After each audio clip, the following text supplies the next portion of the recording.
अब अपन इधर कर्ण महल में चलेंगे। राज तिलक का महल है कर्ण महल, राज्याभिषेक होता वो महल देखेंगे जहाँ नया राजा का राज तिलक करते थे। ये नए राजा का राज तिलक करते, यहाँ बैठा के वो सामने चांदी का थ्रोन है। असली चांदी नमी लगने से काली हो जाती है, इसलिए वो काली दिखाई दे रही है आपको। उस पे बैठा के नए राजा का राज्याभिषेक करते थे। थ्रोन के ऊपर आप देख रहे हैं पंखा, लकड़ी और कपड़े का बना हुआ पंखा है। वो सामने रेड कलर का कपड़ा लगा हुआ है, लकड़ी के बंधा हुआ है, और उधर इसके 2 कड़ियां बनी हुई है। कड़ियों की रस्सी बांध के उस साइड के वो दरवाजे वो खुलते हैं, तो वहां से एक संतरी पंखे को हिलाता था।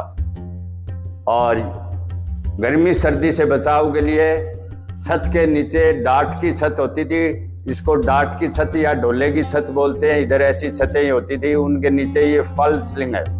डाट की छत के नीचे लकड़ी है, बीच में गैप है। सर्दियों में अंदर गर्म रहता है, गर्मियों में ठंडा रहता है। फॉल सीलिंग है वो, और इस टाइप की फॉल सीलिंग है। ये शेप होता था सीलिंग का। और ये उस्ता पेंटिंग है। यहाँ के करण सिंह महाराजा थे। 1631 में वो एक चित्रकार लाए गोलकुंडा, दक्षिणी भारत से अली रजा नाम के चित्रकार को लाके बीकानेर में अली रजा को कोर्ट आर्टिस्ट का दर्जा दे के बीकानेर बसाया। उसकी फैमिली प्लास्टर पे ये काम करती, गोल्ड वर्क का, और एग सेल्स पे काम करती, कैमल हाइड पे काम करती। तो इस पेंटिंग का नाम भी उस्ता पेंटिंग ही है। ये पर्टिकुलर बीकानेर की पेंटिंग है, उस्ता पेंटिंग। ये काम आज भी होता है बीकानेर में। हाँ, रियल गोल्ड की है। और इधर आप देख रहे हैं ये नेचुरल कलर की चित्रकारी है। स्टोन कलर, वेजिटेबल कलर से जो चित्रकारी बनाते हैं वो। अपन इधर से आगे चलेंगे। यहाँ एक चांदी का दरवाजा था, लोग उसको खराब करते, तोड़ने की कोशिश करते, सेफ्टी की दृष्टि से दीवार में लगाया। ये चांदी का है, 65 किलो चांदी का है। महाराजा डूंगर सिंह जी का बनाया हुआ दरवाजा है। इसके आगे कांच लगा दिया, इसलिए नमी नहीं पहुंची, इसलिए काला नहीं हुआ। ये नीचे आप देख रहे हैं इटली की टाइल है। 1920 में सेकंड लास्ट महाराजा गंगा सिंह जी, जो आधुनिक बीकानेर के निर्माता थे, उनकी इटली से लाके लगवाई हुई है। इटली में काल्ताजीरो ने सिटी है, सिचिलिया स्टेट में, वहाँ की हैं ये 1920 की। और ये नेट मैंने आपको बताया 1920 का, ये अगेंस्ट पिजन कबूतर नहीं आए, इसलिए 1920 में महाराजा गंगा सिंह जी ने लगाया था। और यहाँ भी कोई कल्चर प्रोग्राम होता तो रानियाँ उधर झरोकों के पीछे से देखती। ये राजपूत स्टाइल का झरोका है, वो घुमावदार है, वो मुगल स्टाइल का है। और अब अपन इधर सबसे पुराने पार्ट में चलेंगे। सबसे पुराना पार्ट है, इस किले को छठे राजा राय सिंह जी ने बनाना शुरू किया 1588 से। तो ये उनका बनाया हुआ पार्ट है, बिगिनिंग पार्ट है 1588 का। ये सूर्य भगवान की मूर्ति है। महाराजा भी सूर्यवंशी थे। 7 घोड़े हैं सूर्य भगवान के रथ को खींचते हुए। 7 घोड़े अपने हिंदू माइथोलॉजी में एक सप्ताह के प्रतीक हैं।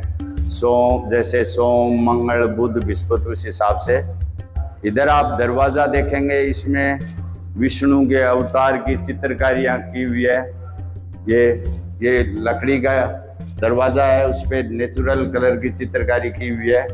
विष्णु के अवतार हैं, जैसे वर्रा, नरसिम्हा, उस हिसाब से।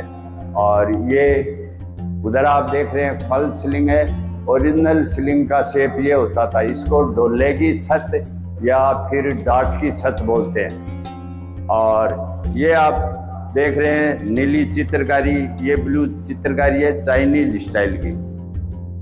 चाइनीज स्टाइल की चित्रकारी है, हिंदुस्तानी चित्रकारों के द्वारा की हुई है 1588 में। और ऊपर आप ये देख रहे हैं, ये रिलीजियस पेंटिंग है रामायण और कृष्ण लीला की। यहाँ फिर आप ये चाइनीज स्टाइल की चित्रकारी देखेंगे। ये सारी चाइनीज स्टाइल की चित्रकारी है। ये दरवाजे पे कृष्ण जी, राधा जी की चित्रकारी है। अब अपने इधर चलेंगे। इधर आप एक खड़ाऊ देखेंगे, हाथी दांत की बनी हुई खड़ाऊ है गज सिंह जी महाराजा की। गज सिंह जी महाराजा बीकानेर के 14वें राजा थे। उन्होंने यहाँ से 32 किलोमीटर दूर गजनेर कस्बे में लेक पैलेस भी बनाया। रेगिस्तान में लेक पैलेस है, गजनेर लेक पैलेस, उनकी खड़ाऊ है गज सिंह जी महाराजा की हाथी दांत की। ये खड़ाऊ है गज सिंह जी की, जिन्होंने गजनेर लेक पैलेस भी बनाया है। 14वें राजा थे।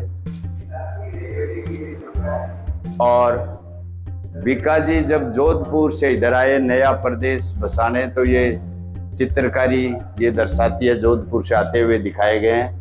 तो वो अपने पूर्वजों के कुछ चिन्ह लाए थे, राज्य चिन्ह, कटार, ढाल, नगारे, देग्स, चंदन का थ्रोन, ये आगे देखेंगे अपन। और ये भंवर ढोल लाए जो युद्ध में बजाते थे। ये भंवर ढोल है जो युद्ध में बजाते थे, भंवर ढोल। ये देग्स हैं, पुराने खाना बनाने के काम में लेते थे। ये कड़ियाँ आप देख रहे हैं, यहाँ पंखे होते थे, मैनुअल फैन, लकड़ी और कपड़े का। जो पीछे आपको पंखा दिखाया तो वो हाथ से हिलाने वाले पंखे होते थे। अब इधर अपन कुछ सिंबल देखेंगे। मुसलमान बादशाहों के साथ में जब संधि हो जाती, बीकानेर राजाओं की संधि या दोस्ती हो जाती, समझौता हो जाता, तो मुसलमान बादशाह राजाओं को ऑनर के रूप में, सम्मान के रूप में ये भेंट में देते, लाइक जोडियक साइंस। जैसे मीन राशि, कन्या राशि, उस हिसाब से ये मुसलमान बादशाहों द्वारा बीकानेर राजाओं को भेंट किए हुए ऑनर के रूप में, जब इनकी संधि या समझौता हो जाता। तो ये दो लड़ाई की हजारों तलवारें अपन आगे देखेंगे।